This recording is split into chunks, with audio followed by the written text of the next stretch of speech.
Hey, what's up, everybody? Video 44 coming at you with another video. All right, so a report is going around by a guy by the name of Gerald Burkett of Phoenix Sports. I think I said his name correctly, but forgive me if I did not. It's essentially saying that the New York Knicks would basically offer Phoenix anything to pair Devin Booker with Jalen Brunson for the future. Now, I went on the record after the Phoenix Suns got uh, eliminated, swept, that I thought, I made a whole video saying that I think that the Phoenix Suns need to trade Devin Booker for picks because that's really the only path they have to not being in horror over the next several years. Of course, a lot has been said since they've been swept about their pick situation. And they don't have any first round picks or second round picks, for which I didn't know until yesterday. They don't have any second round picks either between 25 and 30 those years. So I believe they have their pick this year, but after that, they're not going to have them for another 5 years. No picks at all, and that's just not a that's not even reasonable. That's not even reasonable. They have to find a way to get some young talent in there on their roster between now and then, and I'm certain they will. But the only real path to doing that is trading away their stars because their role players aren't really worth anything. And that's just the reality of their circumstance. When you pair three stars together, it takes vet minimums and picking up vets and guys that are not worth as much pay in order to fill out your roster. So as a result, they're not going to be worth much in the market. Definitely not enough to get you into a position to have a reasonable future over the next 5 years. Then they could try to go forward with KD, Devin Booker, and Bradley Beal over the next 5 years, but KD's going to be a little too old for that, and they don't have a path to getting the young talent that's going to allow them to keep Devin Booker as a contender. So if I'm Devin Booker, I want out of there now. And if I'm Phoenix, I want to move everything so I can get my future back, because this has reached its ceiling, and they didn't even get out of the first. They didn't win a game in the first round. Only team swept thus far.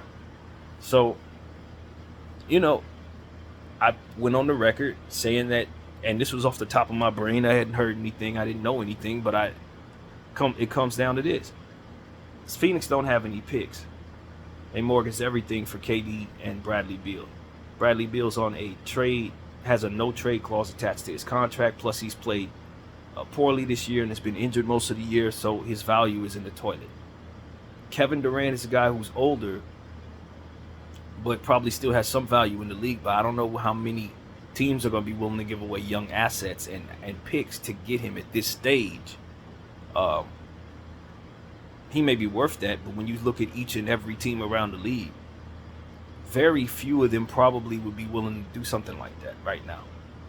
So it's like you don't really see a path to really moving him for the reset button, so to speak, all the picks necessary. But you can't move Devin Booker. And then I started looking at the teams that have picks,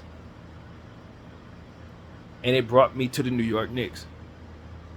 And I said on camera that if I'm the Phoenix Suns, I probably want to move him to the Knicks, more so than the Knicks would probably want to bring him to me, because they have the pick equity to make it make sense.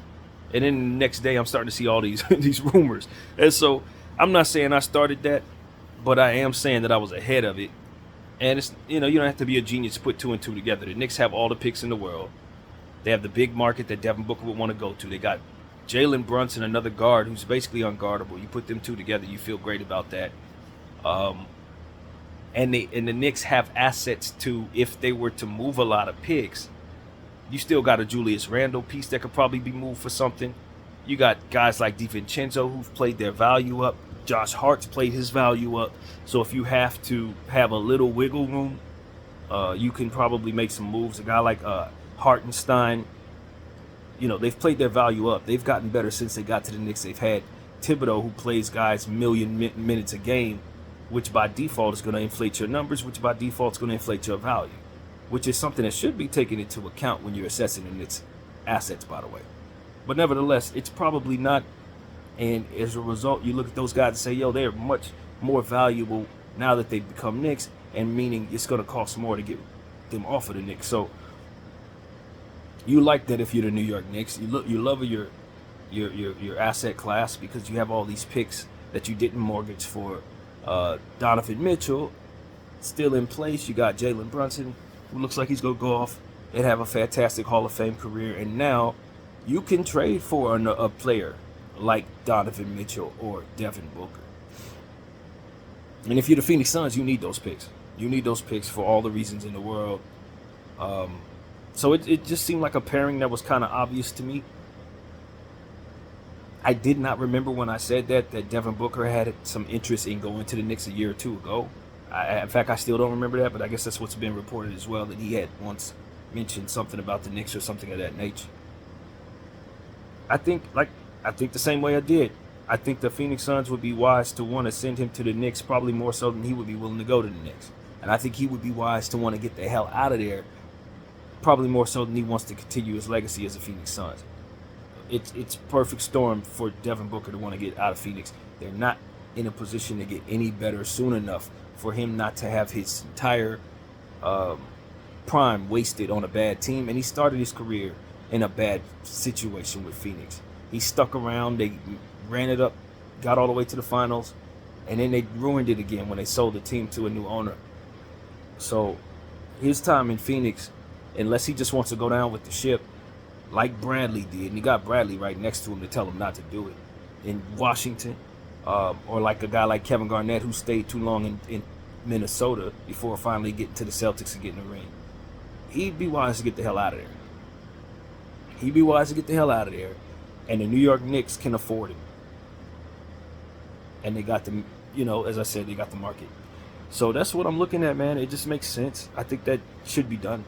I really think that should be done. I don't know exactly how much it costs, but the Phoenix Suns should be willing to send him to New York, and the New York Knicks may be willing to part ways with picks to get him, and it's going to cost them a lot of picks to get him, I think.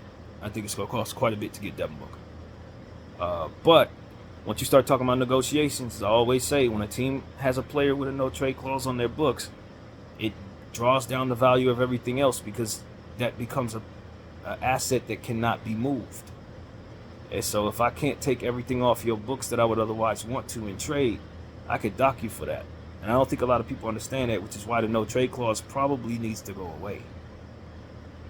Because it does make it difficult to make trades off the sheer notion that it is on the books. It's a leverage thing that goes to the other team on the opposite end of the table. So that angle is always forgotten about, and it is a real one, and that is why I would never have acquired a player with a no-trade clause if I had control over a franchise. It would never happen. I don't care who that player is. I'm good. Keep that off of the books.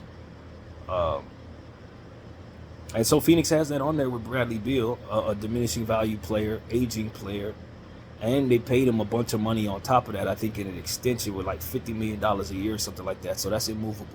No team in the league is going to want that. Not if they have any sense at all. So now I could look at Kevin Durant and Devin Booker, and you couple that with, like I said, everything else they got on their books, it just ain't really worth anything. And you say, yo, I don't have to pay you cost for what you have because you're desperate and you need me to do business with you. So instead of getting 5 picks off of me, you probably only get 3. So the Knicks are in a position to do that to the Phoenix Suns. Obviously, Phoenix could look in a different direction, maybe move them to San Antonio. They have picks. Move them to Houston. They got young players, although I don't think Houston would be interested. I doubt it. Move him to OKC, but OKC's probably not interested either. So, those are the teams that quickly come to mind that have the pick equity.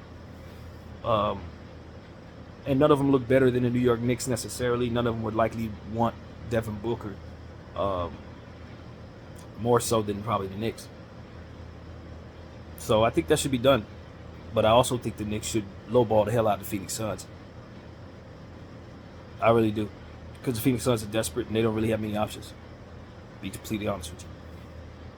And if the Knicks want to build a champion around 2 guards that are going to be max players, they're going to need some picks and some equity of their own to assure that could be built. Because if you add Devin Booker to this team right now, and they probably can go far in the Eastern Conference, but I still think they're going to run into some issues until they get that big in place. And Julius Randle, coming off a shoulder, he'll probably get back to normal. As far as his recovery, but I don't love that piece.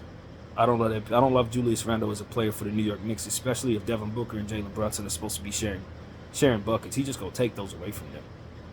Julius Randle could be playing with Michael Jordan and Kareem Abdul-Jabbar. He's still gonna want to shoot 30 times a game. Ain't no way. So I'm moving Julius Randle. I may even move him to the Suns. I may add him to that trade and try to save myself some picks if at all possible. Now, if I'm the Suns, I probably don't want to do that because I want to reset. But just from the Knicks' point of view, I'd probably want to move Julius Randle and maybe bring back a different piece at the power forward spot, or trade a couple picks to a third party somewhere else to get that power forward that I think will mesh a bit better with Devin Booker and Jalen Brunson.